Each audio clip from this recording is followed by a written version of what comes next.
Yep, bosh. Hello everyone, welcome to this morning's video because Leeds United fans are sort of widely renowned for a lot of things. First of all, you've got that sort of reputation for being loud and for being proud and always out there about the fact that we are happy to support the club through absolutely anything, which is spectacular. We've got that reputation for the little bit of gained from the 80s, that is the sort of violent side of things. But we also have that genuinely fantastic reputation for bringing more. Whether that's away matches, whether that's home matches, whether that's online polls, Leeds United are everywhere, all the time. And I think Leeds United are about to enter one of their biggest tests for the fan base itself in quite some time in the next couple of weeks.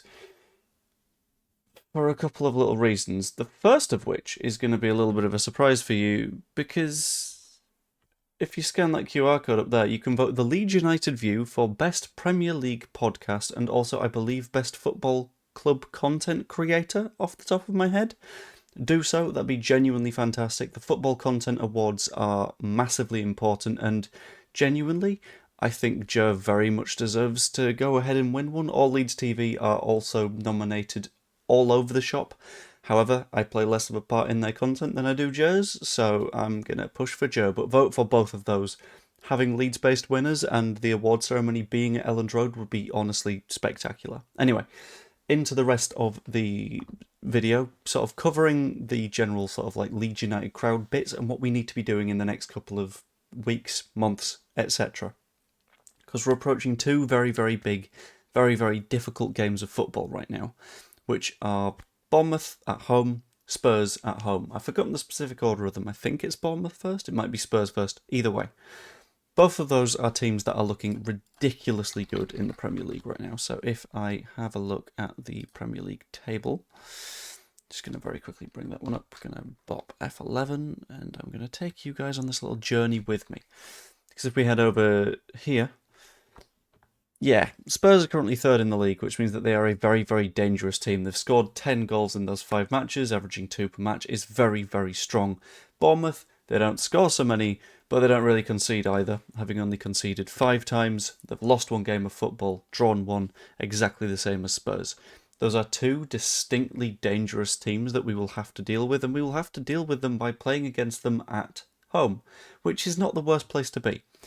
If I remember rightly, last 22 matches that Leeds United have played at home, we've come out on top, which is lovely, but you've got to remember that the vast majority of those, well, not come out on top, but we've not lost, but the vast majority of those were in the Championship, which piles on the pressure a little bit, and they were against sides that weren't really as strong as us. So the home matches that we've played so far this season were Everton, and I'm trying to remember what the other ones are, to be completely honest with you. But we've not had those difficult games at home yet, and this is, I think, the beginning of that. Whilst Bournemouth aren't a team that we will expect to see at the top of the season at the end of the year, they're there right now. And while Spurs might not be fighting for the title, right now they're in the top 3 and they're not really showing that many signs of weakness, and that's something that we will need to deal with. And with a full-strength Leeds United, I would go into this thinking, yeah, we're going to absolutely rock it. But the reality of the situation is that's not where we're at right now. Where we are right now is a slightly injured, battered and bruised version of Leeds.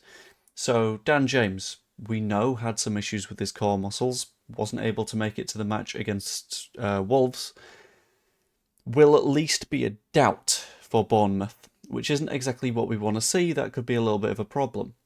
In addition to that, we've got Willy Gnonto, who is still slowly on his recovery from injury, wasn't able to get any form of involvement against Wolves, not what we want to see.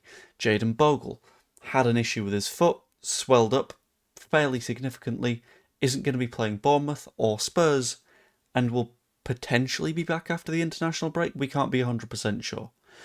And whilst various bits of our team are falling apart around us, and this is fine, this is what we built out a sort of fairly deep squad for, there's got to be sort of one consistent underlying factor behind all of that, something that keeps the squad going, and for me, that's going to be the crowds. Because against Wolves, you've got a very, very big away crowd. Brilliant, fantastic, we love to see it.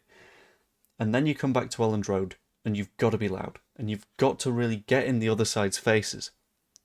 if we're in a position where Tyler Adams is coming back and he gets away scot-free, I'm going to be disappointed with the Elland Road crowd, to be completely honest with you. I'm sticking over here because I can't really miss a weekend of work at the minute.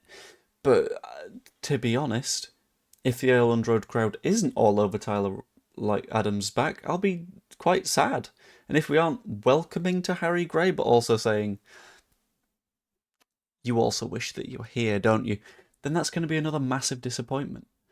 One of the best assets this club has is the whole one club city thing, the idea that everyone in the city gets behind the side, and the 37,000 people in Elland Road at any one time are this absolute cauldron of noise and are the most passionate, loud version of that 37,000 people that we can put together on any given weekend.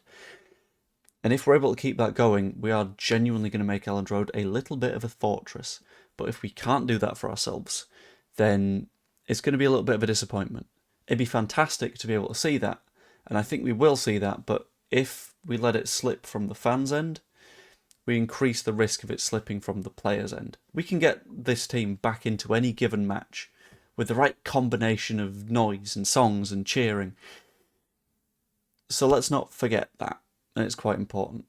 And what else we don't need to forget is to, once again, that's the wrong one, vote the Leeds United View for Best Premier League Podcast, Best Club Content Creator, I think it's called, in the Football Content Awards. You can scan that QR code there. I will leave a link in the description down below, and whilst you're in the description down below, you can like, you can comment, you can subscribe, and that would be massively appreciated because it helps the channel to sort of keep on pushing on and all that kind of stuff. You'll also, if you fancy becoming a channel member, see a bunch of little advantages, like pay £2.99 a month to the channel. Helps me to be able to do this a bit more consistently, but you get a bunch of videos early and stuff like that, which is absolutely lovely. So, yeah, hope you all enjoyed the video. If you did, do this list of things. Make sure that you are doing that thing as well. And, yeah, be absolutely lovely. And massively appreciated. Hope you enjoyed, and I will see you all later. As you can probably tell, this was a video that started with we need to get everyone behind supporting Joe because he is, like, exemplary in the Leeds United space. And if anyone doesn't fancy doing that, then that's up to you. But honestly, I feel like that'd be sad, because we need to really sort of like push the best of us as far as we can, and that includes all Leeds TV, and that includes Joe. There's a few people that didn't get nominated, but like, it's fine. We got to push who we can push, and we do that for as long as we can push them. This was a bit of a natter at the end, wasn't it? I quite like it. But yeah, do the things. I'll be back with the stream at some point later, and I will see you later as well. Ta-ra.